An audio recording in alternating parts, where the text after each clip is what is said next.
अस्सलाम वालेकुम नाज़रीन, प्रोग्राम हादी सेहत में वेलकम। मेरा नाम हकीम नासिर अली मिन्हास है। उम्मीद करता हूँ आप सब खैरियत से होंगे। नाज़रीन, आज आपको जिस मर्दाना बीमारी के बारे में बताऊँगा वो है वेरिकोसील। वेरिकोसील क्या है, इसके कितने ग्रेड्स होते हैं, इसके असबाब और अलामात क्या हैं और तिब में इसका इलाज क्या है। वेरिकोसील एक ऐसा मर्ज़ है जिसकी वजह से बहुत से मर्द बांझपन का शिकार हो जाते हैं और औलाद पैदा करने के काबिल नहीं रहते। नाज़रीन, जैसे कि आप जानते हैं कि मर्दों के टेस्टिकल्स मौजूद होते हैं, एक दाएं जानिब होता है, एक बाएं जानिब होता है। ये टेस्टिकल्स एक थैली के अंदर मौजूद होते हैं जिसे हम स्कॉटम कहते हैं। वेरिकोसील से मुराद टेस्टिकल्स के गिर्द जो स्कॉटम के साथ वेन्स होती है उनका फूल जाना है। स्कॉटम से मुराद इंसानी जिस्म की वो थैली टेस्टिकल्स मौजूद होते हैं। ये मर्ज ज़्यादातर लेफ्ट टेस्टिकल्स में होता है। वेरिकोसील की एक काफ़ी कम्प्लेक्स टर्म है। इंसान के रिप्रोडक्टिव सिस्टम में टेस्टिकल्स शामिल होते हैं।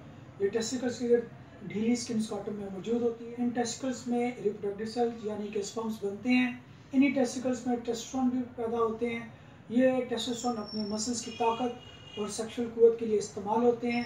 स्कॉटम हमारे लिए इन टेस्टिकल्स को ठंडा रखते हैं जिससे हमारे स्पर्म्स की प्रोडक्शन के लिए टेम्परेचर मौजूद रहता है। टेस्टिकल्स के अंदर स्पर्मेटिक कॉर्ड के जरिए लटके होते हैं और स्पर्मेटिक कॉर्ड के अंदर काफ़ी वेन्स होती हैं। वो वेन्स जिनमें स्पर्म्स ट्रैवल करते हैं इसको वास डिफरेंस कहते हैं। जबकि एक वेन जिसका नाम टेस्टिकुलर आर्टरी है, यह खून को टेस्टिकल से वापस पेंटिफॉर्म फ्लेक्स से खून टेस्टिकल्स वेन्स में जाता है। वेन्स में वन वे वॉल्स सेल्स होते हैं जो कि खून को वापस टेस्टिकल्स में जाने से रोकते हैं। जब टेस्टिकल वेन्स में मौजूद ये वॉल्स डैमेज हो जाते हैं, ये काम सही तरह अंजाम नहीं दे पाते, जिसकी वजह से खून वापस टेस्टिकल्स को जाना शुरू हो जाता है। क्योंकि बाएं तरफ की वेन्स दाएं तरफ की वेन्स की निस्बत ज़्यादा सीधी और लंबी होती हैं। खून की इस हरकत की वजह से पेंटिफॉर्म फ्लेक्स की वेन्स फूल जाती हैं जिसकी वजह से टेस्टिकल का टेम्परेचर बढ़ जाता है। तो इसके लिए स्पर्म की प्रोडक्शन मुश्किल हो जाती है जो कि मर्दाना बांझपन का बाइस बनती है। स्पर्म के अलावा यह टेस्टोस्टेरोन की तादाद को भी कम कर देती है जिसकी वजह से आप कई सेक्सुअल मसाइल का शिकार हो जाते हैं। वेरिकोसील स्पर्म की तादाद और मिकदार दोनों पर असर करता है।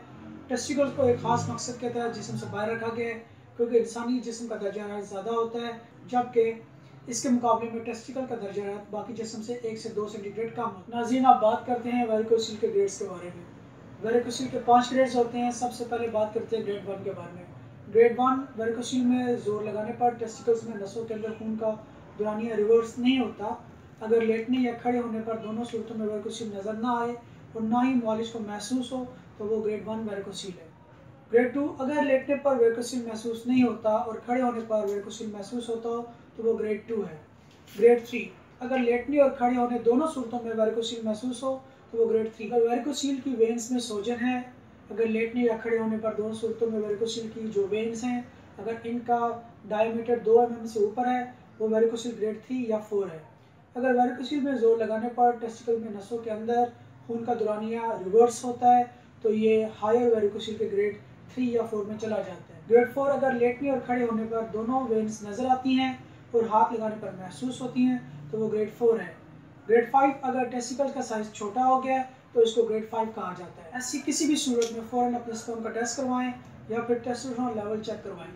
वेरिकोसील की मंदरजा झैल अलामात हैं टेस्टिकल्स में दर्द होना, टेस्टिकल्स में चुभन का होना, टेस्टिकल्स की थैली के नज़दीक सोजन, स्कॉटम के अंदर वेन्स का फूल जाना, टेस्टिकल्स का सिकुड़ जाना। इस बीमारी में खुशी के ऊपर एक उभार सा मालूम होता है जो नीचे से खुला हुआ और ऊपर से तंग और गिरादार होता है।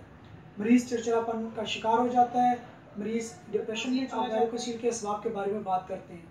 15 से 30 साल के दरमियान मर्दों को वेरिकोसील होने के इम्कानात ज़्यादा होते हैं। जो मर्द ज़्यादा वज़न उठाते हैं उनको ये मर्ज ज़्यादा होता है। ज़्यादा वज़न उठाने से बाईजानिब की टेस्टिकल की वेन्स पर ज़्यादा इफेक्ट होता है।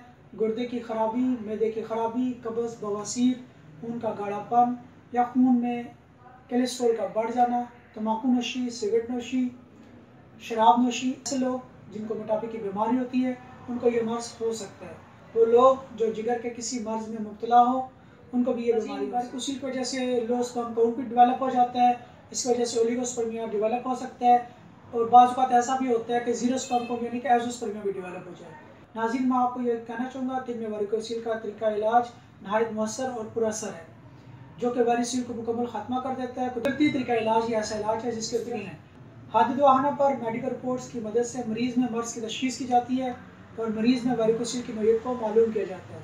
हादद वाहना पर बगैर ऑपरेशन वेरिकोसील का 100% इलाज मुमकिन है।